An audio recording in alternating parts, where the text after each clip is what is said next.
House come to order if members can take their seats. This budget is a huge job maker, and the number one solution to economic insecurity is a job. Hungry children can't learn, and it's our responsibility to try to help. Equality and opportunity.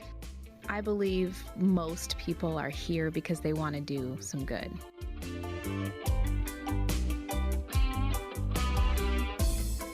Welcome to Capital Ideas, the podcast where members of the majority Democrats in the Washington State House of Representatives sit down at the Capitol and talk about ideas.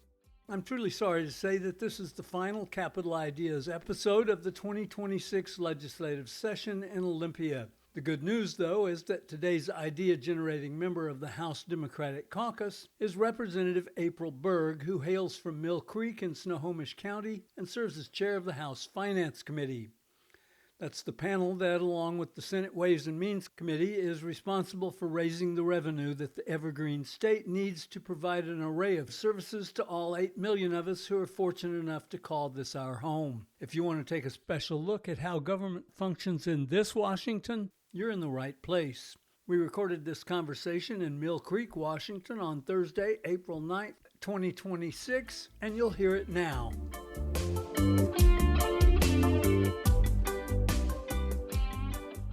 I am here with Representative April Berg from the 44th Legislative District. You're the chair of the House Finance Committee. This is your fourth year as chair of that key committee in the Washington State House. Anything exciting happen in that committee this year? We did a little thing. We did the millionaire's tax this year, which is an income tax on income over $1 million. So your first millie's free, but that dollar after your first million, that's what we'll be taxing at 9.9%, much like 41 other states. And of course, states, like Idaho, like Oregon, like California already have an income tax. One of the arguments against this tax that we heard from quite a few angles in the lead up to the passage was that this is going to cause a mass exodus of millionaires from Washington State. But the fact is, there's only a couple of places they can go in the whole country and actually make that a smart move. Otherwise, it would be financially kind of dumb. Well, and if they're moving simply for tax avoidance, right? So if there's most other states, you're going to end up paying not only income tax, but more income tax. And even when I talk to folks who move to places like Texas that doesn't have an income tax, but they have very high property taxes, they make our property taxes look low. And I will tell you, our property taxes are not low. So it's, it costs money to run government. Taxes pay for things. So when I hear people say, oh, I want to go here to avoid these taxes, what I hear them saying is, I don't want to pay my public school teachers. I don't want to pay my police officers. I really don't care about my firefighters. Taxes pay for all of those things. Government is people. People is community. And we have to have something to run on, and that is taxes. I went to a high school in a school district that names all their high schools after former Chief Justices of the United States. Oh. And so my high school was Oliver Wendell Holmes High School in San Antonio, Texas, as a matter of fact. And one of the things he is most famous for having said was, taxes are what we pay for civilized society. Yes. That has stuck with me. I learned that in high school. And ever since then, I don't love taxes. Mm-hmm. I'd rather not pay them myself, but they don't freak me out the way they seem to a lot of people. Yeah, taxes aren't punitive. When people say, oh, taxes, it's horrible and this and that. Yeah, if your community is not one that you want to support, I suppose you may think that. But what I've noticed talking to people love their community. They are okay paying for their park down the street, maybe their local school, maybe their local bridge or sidewalks. But it's when you get into the bigger picture. And what folks have to understand is that everybody loves their community. So I don't know why you love the park, that crazy park near you that has the hill and the slope and the thing and the that. But because we're a civilized community, I think it's okay that my taxes go to pay for that park. Just like I have parks in my community that also taxes pay for. So we just have to realize we're all in it together. Your background, for the most part, prior to becoming a lawmaker, I don't know about for the most part, but heavily focused on education issues. Mm-hmm. I recall that we talked about the fact that you started out here in the legislature about 6 years ago as a member of the Education Committee, but that now that your leadership role is so demanding as the chair of finance that you're not on the education committee anymore. But I think you still kind of keep your hand in over there, don't you? I do. Education is a passion point for me. I'm a 2-time recovering school board director. I've got, 4 kiddos who've all gone through public education. But really, when we look at our state, education's our paramount duty. And so upwards of 43 to 48% of our tax dollars, of our general fund spending, go to education. As a result, very proud of that. And I think there's needs still there in education. So I'm always keeping abreast of what's going on. The millionaire's tax is not the only thing that the House Finance Committee and the Senate Ways and Means Committee focused on this year. There were other things in your portfolio of bills that you sponsored and in the scores of bills that came through the Finance Committee. What stands out from other than the millionaire's tax? Yeah, well, I think the interesting thing about the millionaire's tax is that it contains a lot of bills. When I look at what the millionaire's tax does, it doesn't just tax the $1 over $1 million. It actually provides tax relief, and some of that tax relief were in other bills. So we decided to place in the millionaire's tax the sales tax on services relief that we gave to school districts, that we gave to before and after school programs and things like that, to some of our live presentations. We gave a lot of tax relief, and so that was in there. We also expanded our working family tax credit, which was something we've been trying forever to do. So now from 18 on, you can be eligible for working family tax credit. We also did sales tax exemptions on products you see in your grocery cart every single day. And I've heard every year I'm here, I've seen a bill in House Finance on diaper tax exemptions. And so we were finally able to get diaper tax exemptions via the millionaire's tax, as well as exemptions on over-the-counter drugs and personal hygiene products. So, and then in addition to that, we do have that higher threshold for small business filing. If you're a small business with under $300,000 in revenue, you no longer have to pay B&O. So it's amazing. There's a lot of people in this state that may not know it yet, but they're going to be spending less on taxes. Yeah. And let's be clear, expanding our working family tax credit, we are going to add about 460,000 people or 1,000 households to the rolls. And so what that looks like is now if you are a married couple with 3 children, and if combined you earn $137,000 or less, you will be eligible now for a credit. And $137,000 is, of course, it's even at that number, it seems big, 6 figures. I know when I was in school, that was like, oh my gosh, it's so much money. I know that it does not go a long ways, but families with that type of income will now be getting a credit. Our working family tax credit is a credit on sales tax paid. So it's another way to give families tax relief. And again, we bake that into the millionaire's tax. I think one way of looking at this for listeners is if you don't know what the working family's tax credit is, good for you. You're in pretty good shape. You're in pretty good shape, but I will say more people qualify for it than take advantage of it. So it is something, I think, especially with the expansion, when you do your taxes, I think it starts in 2029, definitely be on the lookout for that credit. And of course, the credit as well as the income levels are targeted to inflation. So the credits will continue to kind of inch up as well as those income thresholds. I don't know if we've mentioned this or not yet, but the millionaire's tax will kick in 2028, I believe. Yep, but the first payments will be due 29. Right, on tax year 2028. Yes. Okay. So if you're in the million tax bracket, just try to earn a lot in 27, and you'll be in good shape. There you go. I'm looking at my notes here, and I have a check mark next to the words pennies bill.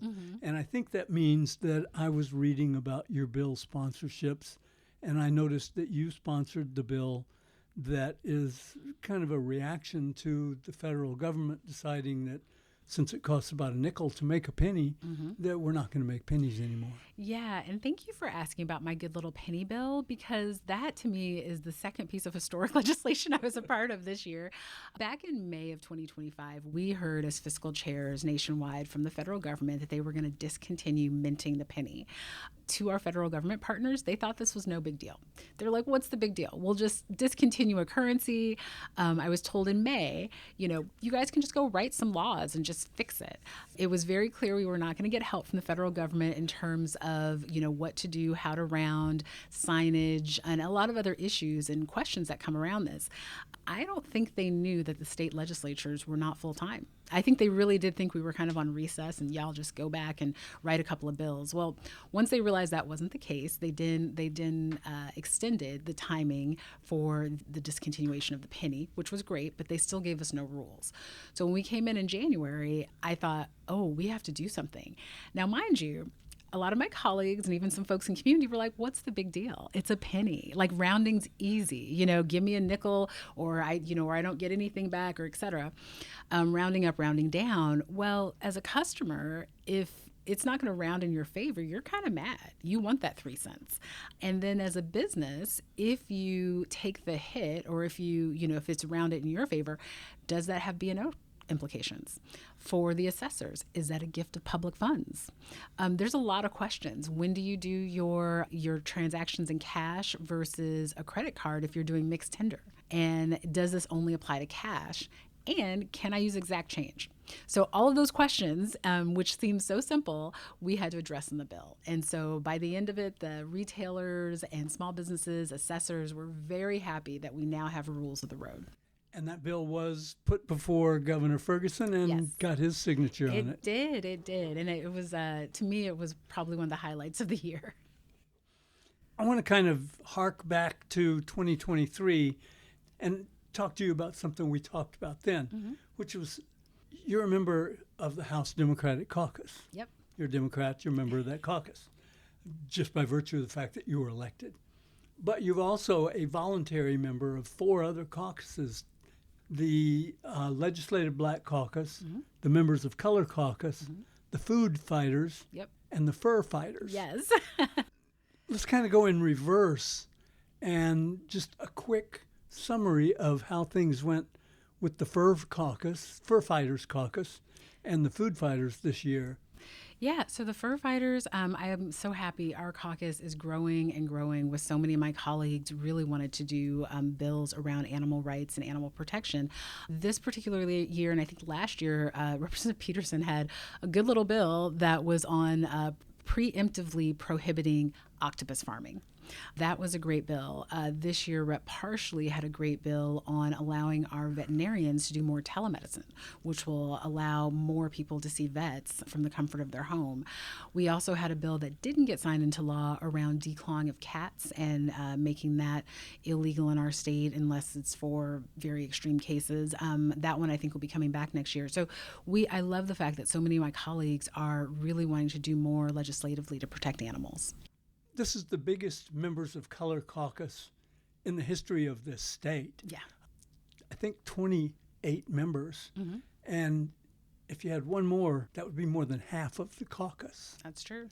What was the focus of the Members of Color Caucus this year? I'm kind of thinking the word affordability is what comes to mind. Yeah, affordability, absolutely. The great thing about the Members of Color Caucus as well as the Legislative Black Caucus is that we're not a monolith. And so to your point, both are historically large for our state, and they're also representing diverse districts. So we're not all from, the same district, the same county, the same region even. So affordability, I think, was something we heard loud and clear from every part of the state. And then, of course, equity and equity being baked in. And so not equity for equity's sake, but really being baked into everything we do. I was really proud of the work that Rep. Stearns did as the chair of the Members of Color Caucus, and really just guiding us forward with an equity lens in all the bills that came from the House. And you're a member of the Legislative Black Caucus. Were there priority bills for that group? Yeah, we had some priority bills this year. One was codifying our community reinvestment program, and that did pass. The other was domestic workers protection bill, and that passed as well. Our third priority was around juvenile rehabilitation.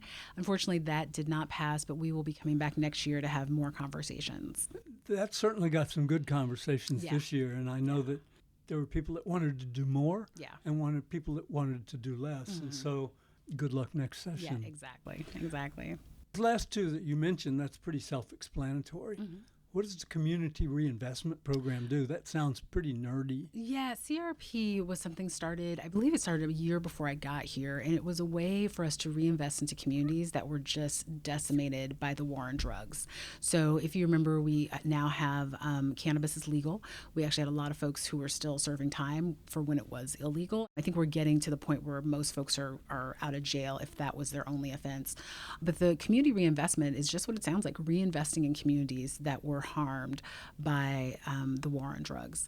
And so each year there's a commitment, a dollar commitment to that program, but the program was not codified as a program in statute. So this year, not only was there a monetary investment that will have to be renewed biennially, but there was a codification of the program itself. So that was a big win.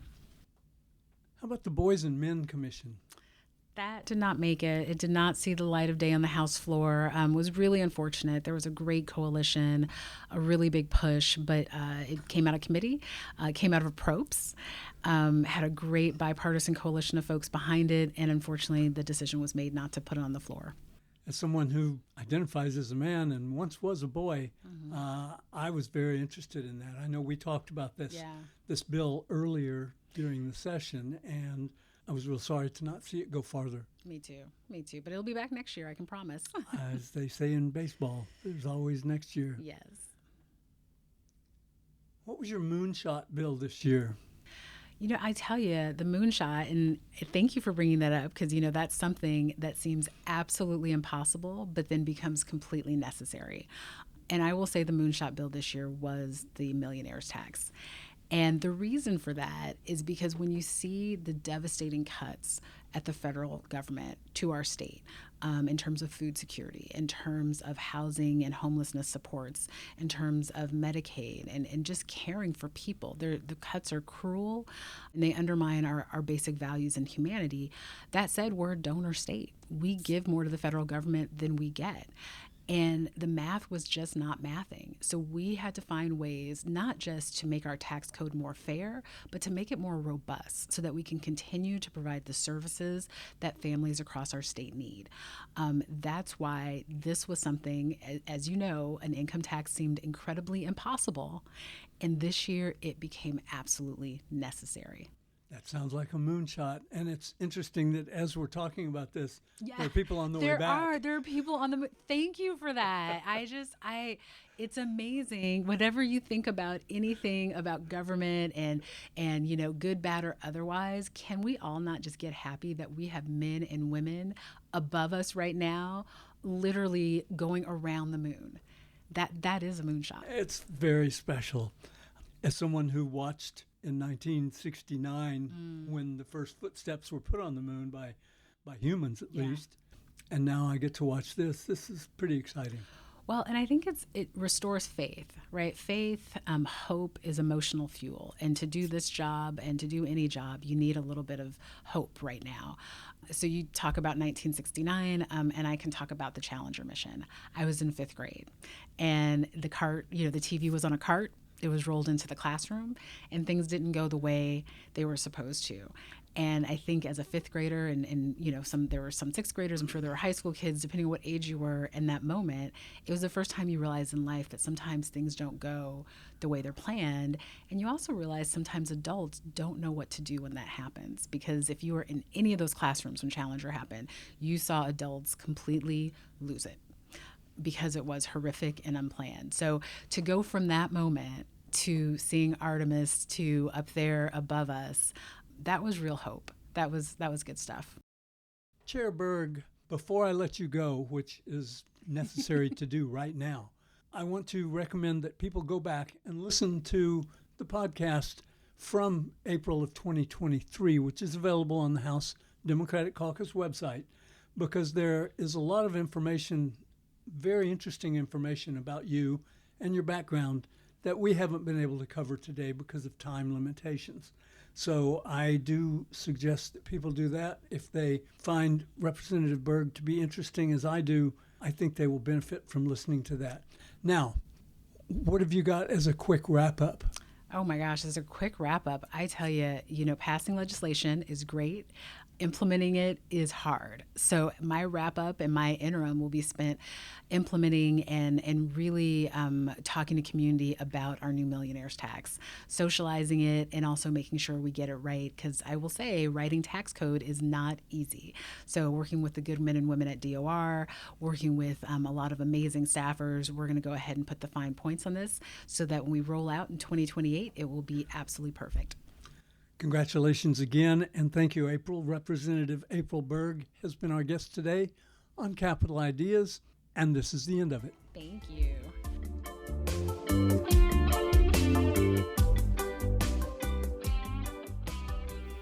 Well, that's Representative April Berg, and that's Capital Ideas for Season 18. If you take this opportunity to subscribe, you'll know exactly when Season 19 kicks off in January 2027. This is your state government, and what happens here matters more now than any time in the entire 137-year history of the Evergreen State. I'm Dan Frizzell for the Washington State House Democrats, putting people first and working together for one Washington since 1889. Thanks for your time.